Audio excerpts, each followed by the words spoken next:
Sir Suzlon पर आपकी राय रहेगी। सागर जी का सवाल है, 2 साल का नजरिया रखते हैं। जी देखिए, सुजलन एनर्जी मुझे लगता है कि इस लेवल पे आपको ब्रेकआउट आने का अभी मोमेंटम में रहने का भी कोई चांसेस मुझे अभी दिखाई नहीं दे रहा। बहुत ही बढ़िया एक रैली आया था यहाँ पे। एंड बिल्कुल वो खत्म होता हुआ भी दिखाई दिया। एंड यहाँ पे ना हम एक एक कंसेप्ट हमने जस्ट यहाँ पे सोचा है एंड बनाया है।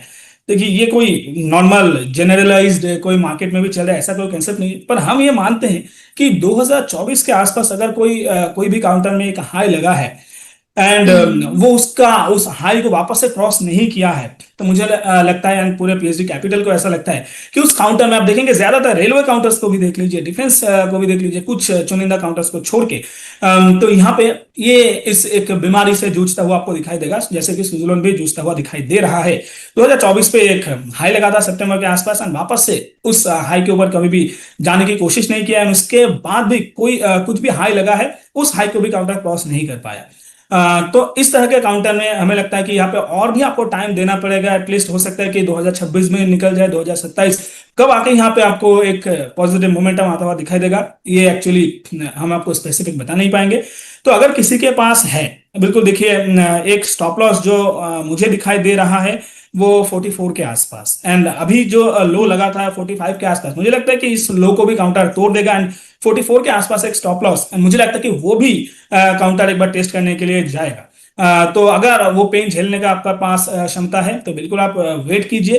वरना कोई भी यहाँ पे आपको एक बार उछाल मिले तो यहाँ से निकलने का सलाह रहेगा। हम्म। और अगर आपके पास टाइम उतना ज्यादा है तो फिर बने रहिए, उसमें तो मेरा कोई क्वेश्चन नहीं रहेगा जी। चलिए, प्रीतम सर ने पहले भी डिस्कस किया था 2024 की बीमारी को लेकर के, और कई सेशन में कुछ ना कुछ ऐसा स्टॉक निकल आया था जहां पर एग्जाम्पल मिल ही जाते हैं इससे जुड़े हुए। इसके अलावा सर एचएल पर हमारी बातचीत हो गई इस सेशन में। नहीं, HAL नहीं हुआ अभी तक। जी, एचएल बता दीजिए सर। नई खरीदारी के लिए इनका इन लेवल्स पे ठीक है, या फिर थोड़ा सा वेट करना चाहिए। जी देखिए, मुझे लगता है कि HAL फंडामेंटली तो बहुत ही बढ़िया काउंटर है। रिसेंटली इन्होंने एक इंजन भी बनाया है, वो भी अपने प्राइवेट फंडिंग से। हाँ, वो उसमें जो थ्रस्ट है वो थोड़ा लो है, तो फाइटर जेट में वो यूज नहीं किया जा सकता, लेकिन ड्रोन्स वगैरह में ये इंजन बहुत ही आसानी से यूज किया जा सकता है। तो यहाँ पे काउंटर का एक पोटेंशियल बिल्कुल है। एंड जब से ये न्यूज वगैरह थोड़ा प्राइवेटली भी जब से ये सर्कुलेट होने लगा, तब से लेके यहाँ पे एक रैली आपको आता हुआ दिखाई दिया था। बिल्कुल यहाँ पे एक टाइम करेक्शन में था, एंड वापस से इस रैली आने के बाद भी आप देखेंगे 5200 के आसपास काउंटर फिर से स्ट्रगल करता हुआ दिखाई दे रहा है।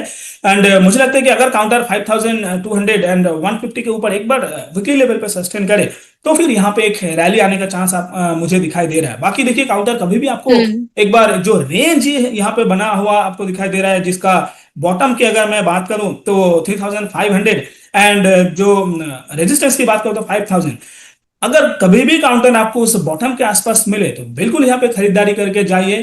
देखिए, मार्केट में इतना डीप आया, इतना कंफ्यूजन आया, लेकिन ज्यादातर जो डिफेंस फंडामेंटली बैक्ड जो डिफेंस काउंटर्स है, ये आपको लोअर लो लोअर हाई ट्रेजेक्टरी में जाता हुआ नहीं दिखा होगा। BEL देख हम्म। लीजिए, HAL देख लीजिए, जो भी फंडामेंटली साउंड काउंटर्स है, ये कंसोलिडेशन में जा चुका है, लेकिन लोअर लो लोअर हाई ये ट्रेजेक्टरी में नहीं गया है। और इससे इनका रेजिलियंट जो स्वभाव है एंड जो फंडामेंटल बैकिंग है, इसके बारे में हमें पता चलता है। एंड यहाँ पे मार्केट में जब भी ये कंफ्यूजन खत्म होता हुआ आपको दिखाई देगा, मुझे लगता है कि ये काउंटर आपको दौड़ता हुआ दिखाई देगा, और तब आप इसको पकड़ नहीं पाएंगे। तो कभी भी डीप पे मिले बिल्कुल खरीदारी करके चलिए। 5150 के ऊपर विक्ट्री लेवल पे सस्टेन करते हुए दिखे तो आप मोमेंटम के हिसाब से भी यहाँ पर बाई करके जा सकते हैं जी। चलिए ठीक है, अब बढ़ चलते हैं पोल क्वेश्चन की तरफ। सवाल था कि आपके पोर्टफोलियो में इनमें से कौन सा शेयर है। प्रीतम सर, मैं आपसे ये नहीं पूछूंगी कि आपके पोर्टफोलियो में कौन सा शेयर है, लेकिन हमारे दर्शक कह रहे हैं कि रिलायंस इंडस्ट्रीज उनके पोर्टफोलियो में है। 37% वोट इस बात पर देखने को मिले हैं मुझे। और सुजलॉन की तरफ 15% वोट है, और पावर ग्रिड की तरफ 11% वोट है। आप बताइए सर, इन तीनों में से अगर पार्टिसिपेशन रखते हैं अगर, तो बेहतरीन इन तीनों में से कौन सा स्टॉक रहेगा।